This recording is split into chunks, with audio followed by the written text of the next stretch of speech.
Tithing, give, and it shall come back to you, pressed down, shaken together, running over, running over shall men give unto your bosom. Wait a minute. Why am I quoting that verse when talking about money? Because that verse had nothing to do with money. He was talking about passing judgment in the verses before and after that line. I don't know why we use that for talking about money and giving. Bring ye all the tithes into the storehouse, that there may be meat in my house. Tithes, bring your tithes. Some of y'all don't even say the TH. Some of y'all just say tithes. Tithes. I got my tithes and offering. It's not tithes, it's tithes. Stop being lazy. Should Christians be tithing? Good question. I know some of y'all are probably thinking, that's not a good question. Of course they should be tithing. Well, what is tithing? Tithing is a tenth. Give a tenth of your income. That's what we mean when we say tithe. And we see that when tithing is introduced, it's in the Old Testament, and it was not necessarily a voluntary thing, but a necessary thing to keep the nation of Israel going, much like a tax. In fact, there were other smaller taxes that were added on top of that. So really, people were giving more around 20 to 30% of all that they had. Outside of those tithes or taxes, giving was pretty much completely voluntary, based on what you willed to give in your heart. Here's the kicker. Today, the church is not a theocratic nation like Israel. There's no Levites and priests. There's no Christian government that we give to. There's no literal meat that we have to store in the storehouse so that there can be a sacrifice, because there's no need for sacrifices anymore. Why? Because Jesus was the perfect sacrifice, the ultimate sacrifice now. In fact, there is no command in the New Testament that requires Christians to tithe.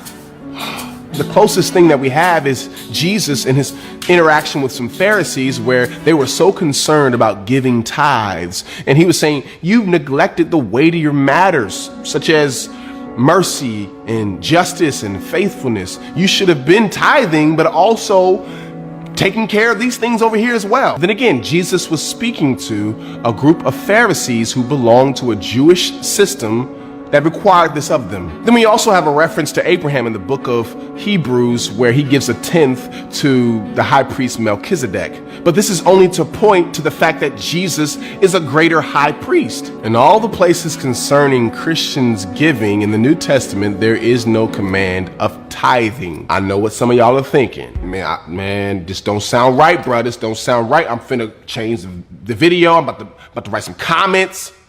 His finger's gonna get to working. And then others of you are probably thinking, okay, so is he saying that we should not give to the church at all? Is that what he's saying? The new Christian way of giving could possibly be more radical than we think. The Christian's heart who has been changed by the gospel of Jesus Christ is not bent on just giving 10%. In Acts chapter 2, we have two sides of the coin when it comes to giving, no pun intended. After Pentecost, we have Christians who have been so moved by the Holy Spirit that they begin selling all their possessions so that they can distribute to those who have need. And everyone had all things in common. The Holy Spirit was calling people to give in such a way that others could have. But the flip side of that coin flies in the face of this idea that all Christians should always give 10% no matter what, or God's not going to bless them. There were some in this group that were not giving, but only receiving. Sometimes people in the church are not in the wise position to be giving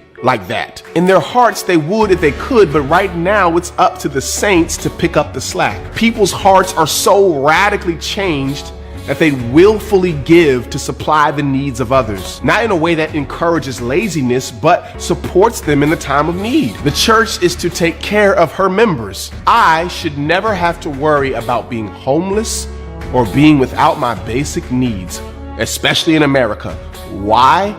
Because I belong to the church. In 2 Corinthians chapter 8, we have Christians who are led to give not just 10%, and not even just what they can spare, but beyond their means, so that they can offer relief to saints. And we see this is considered an act of love and grace, not obligation. We also see that giving to the church supports the mission of the church. Giving to the poor, tending to the fatherless and the widow, advancing the gospel. We give to that end, so that would include the ministries that operate in this area. It could also possibly mean, but not always, supporting leaders in the church who are devoting their time to advancing this mission of the church. I give not because I'm making some sort of financial investment and I expect God to give me some financial return, but because I believe in the mission of the church. The only time that we see in the Bible within proper context this idea of financially giving and expecting something in return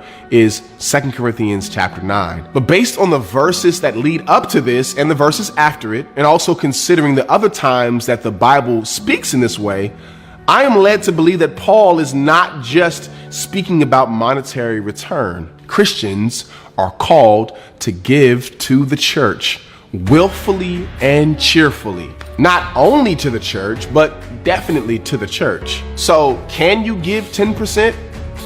Yes. Don't let me stop you. Yes, start there. But don't see the traditional 10% as just meeting the bare minimum so that God can be okay with you. You're not paying God to do anything. Trust me, he don't need you like that. But our money does not belong to us. Not even 10% of it, but all of it. We are stewards of the resources that God has given us. How will we honor him in that? Christ did not just give us 10% of himself on the cross, but all. That's the standard. So whether my money is going to the church or to other benevolent reasons or godly, wise endeavors, I should always be seeking to honor Christ in all that I do with my money, not just 10%. Grace and peace, fam.